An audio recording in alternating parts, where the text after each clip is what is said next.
Summary: the scene takes place after the notorious assassination of Julius Caesar by Brutus and other conspirators. Following Caesar's death, Mark Antony's impassioned speech incites the Roman citizens to seek vengeance against the conspirators.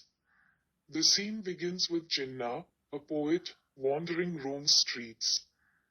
Troubled by bad dreams about Caesar, despite his anxiety, he decides to attend Caesar's funeral. On his way, a group of aggressive plebeians intercepts him and starts interrogating him. The plebeians demand to know his name, residence, marital status, and destination. Cinna answers straightforwardly, he is an unmarried man named Cinna, residing near the capital, and heading to Caesar's funeral as a friend. However, upon hearing his name, the plebeians mistake him for Cinna the conspirator, one of Caesar's assassins. Despite Cinna's protests that he is a poet, not the conspirator, the enraged mob refuses to listen. The plebeians decide to kill Cinna anyway, using his poetry as an excuse, tear him for his bad verses. Surrounded and outnumbered, Cinna's pleas are ignored. Just before they can kill him, the mob shifts its focus to burning down the homes of Brutus, Cassius, and the other real conspirators. Workbook MCQS 1. What did Cinna the Poet dream about? A. Fighting with Caesar. B. Reading poetry with Caesar. C. Feasting with Caesar. D. None of the above. Answer C. Feasting with Caesar. 2. What seemed to be an honor to Cinna now is A. Dream. B. Frightening situation. C. Difficulty. D. Insult. Answer B. Frightening situation. 3. What purpose does this scene serve? A. It highlights the effect of Antony's speech. B. It signifies the love of the common man for Caesar. C. It highlights Antony's speech. D. All of the above. Answer D. All of the above. 4. According to a citizen, Cinna's reply that he was a bachelor, tantamount to saying, A. Only bachelors are trustworthy. B. Those who marry are fools. C. Those who are bachelors are fools. D. None of the above. Answer B. Those who marry are fools. 5. Cinna was lynched by the mob because he had A. Brutality as Cinna, the conspirator. B. Grudge against the conspirators. C. Same name as Cinna the conspirator. D. None of the above. Answer C. Same name as Cinna the conspirator. Extract 1. Cinna, I dreamt tonight that I did feast with Caesar, and things unluckily charge my fantasy. I have no will to wander forth of doors, yet something leads me forth. 1. Who was Cinna? Why did he wander forth? What did he dream that night? Answer. Cinna was a poet who lived in Rome. His name was the same as that of a conspirator in the group of Brutus. He wandered forth, went out, even though he did not want to. He felt that a strange power was compelling him to go out. He dreamt that night that he had a feast with Caesar. 2. What is meant by things unluckily charge my fantasy? What do you find ironical in this statement of Cinna? Answer. The phrase, things unluckily charge my fantasy, means that Cinna is disturbed by bad dreams or ominous thoughts that are troubling his mind. In this context, fantasy refers to his imagination or thoughts, and charge implies they are filling or preoccupying his mind with anxiety and fear. The irony in Cinna's statement lies in the fact that his premonitions and unease about attending Caesar's funeral turn out to be justified. His bad dreams foreshadow the dangerous situation he soon finds himself in. Despite his misgivings, Cinna decides to go to the funeral, only to be mistaken for Cinna the conspirator by the plebeians. This encounter with the angry mob leads to his being attacked and nearly killed, confirming that his troubled thoughts were not just irrational fears but a prelude to real danger. 3. Why had Cinna no will to go about? What does the extract show about superstitious attitude of the Elizabethan age? Answer. Cinna had no will to go about it because he was deeply troubled by bad dreams and ominous thoughts regarding Caesar. These unsettling premonitions made him hesitant and fearful of leaving his house and attending Caesar's funeral. Despite his strong sense of foreboding, Cinna ultimately decides to venture out.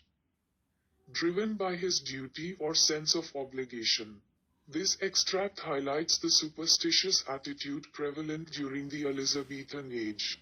During this period, people placed great significance on omens, dreams, and premonitions, believing that these could foretell future events or signal impending doom. Cinna's reaction to his dreams and the way he is influenced by them reflect the widespread belief in supernatural signs and the influence they have on people's decisions and actions.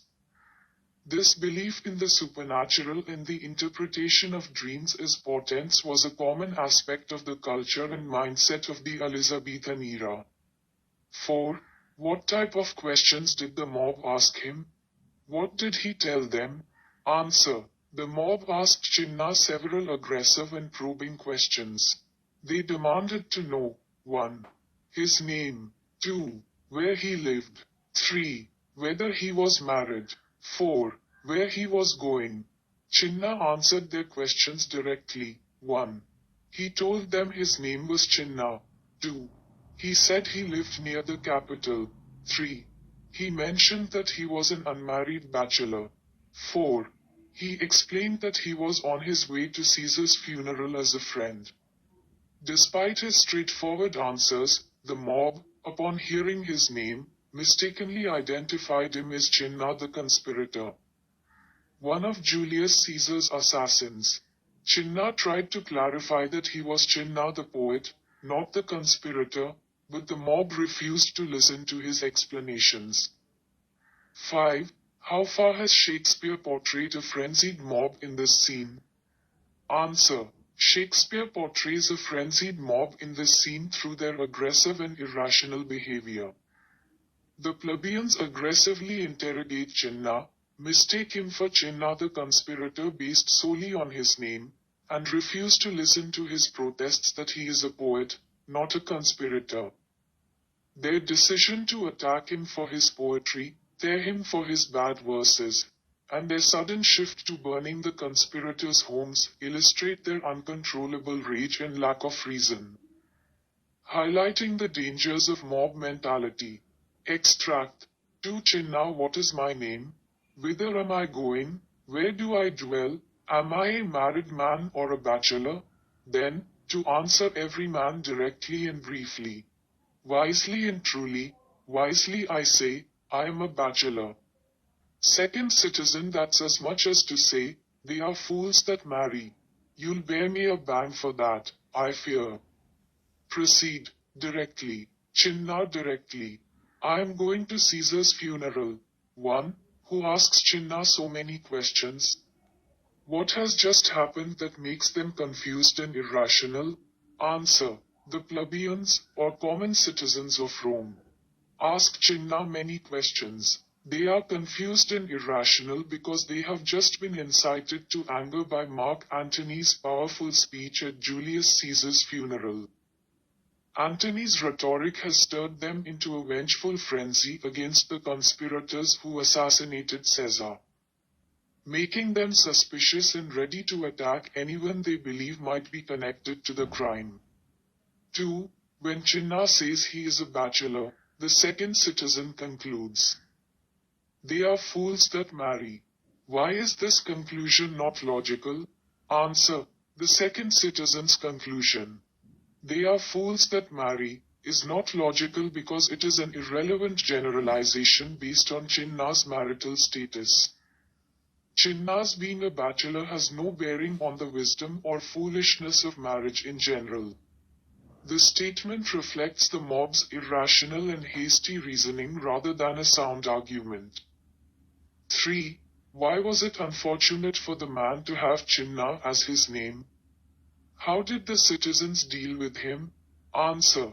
It was unfortunate for the man to have Cinna as his name because the plebeians mistakenly associated him with Cinna the conspirator, one of the assassins of Julius Caesar. Despite his protests that he was Cinna the Poet, not the conspirator, the mob refused to listen and decided to attack him anyway. The citizens dealt with him violently, intending to harm him out of misplaced vengeance and frustration. 4. What does this scene tell us about the events to follow? Answer. This scene foreshadows the chaos and violence that will continue to unfold in Rome following Julius Caesar's assassination. The aggressive and irrational behavior of the plebeians towards Cinna, mistaking him for one of the conspirators and threatening him with violence, indicates the volatile and unpredictable nature of the city's populace. It suggests that the aftermath of Caesar's death will be marked by further unrest, bloodshed, and the settling of scores. Additionally, the mob's decision to redirect their anger towards burning the homes of the conspirators hints at the continued escalation of conflict and the potential for further acts of retribution and revenge. 5. What is the significance of this short scene in the play? What purpose does it serve, dramatically? Answer. This short scene serves several significant dramatic purposes in the play. First, it highlights the chaos and unrest that pervades Rome in the aftermath of Julius Caesar's assassination. The aggressive and irrational behavior of the plebeians towards Cinna illustrates the volatile nature of public opinion and the potential for violence to erupt at any moment. Second, the scene foreshadows the escalating conflict between the conspirators and the citizens of Rome. The plebeians' mistaken identity of Cinna as one of the conspirators and their readiness to attack him symbolize the growing divide between the ruling elite and the common people, setting the stage for further clashes and unrest. Third, Cinna's encounter with the mob serves as a commentary on the power of persuasion and manipulation in politics. The citizens are easily swayed by Mark Antony's inflammatory rhetoric at Caesar's funeral, leading them to act impulsively and violently towards anyone they perceive as an enemy. Overall, this scene adds depth to the play's exploration of power, manipulation, and the consequences of political violence. It underscores the themes of chaos, disorder, and the fragility of authority in times of political upheaval.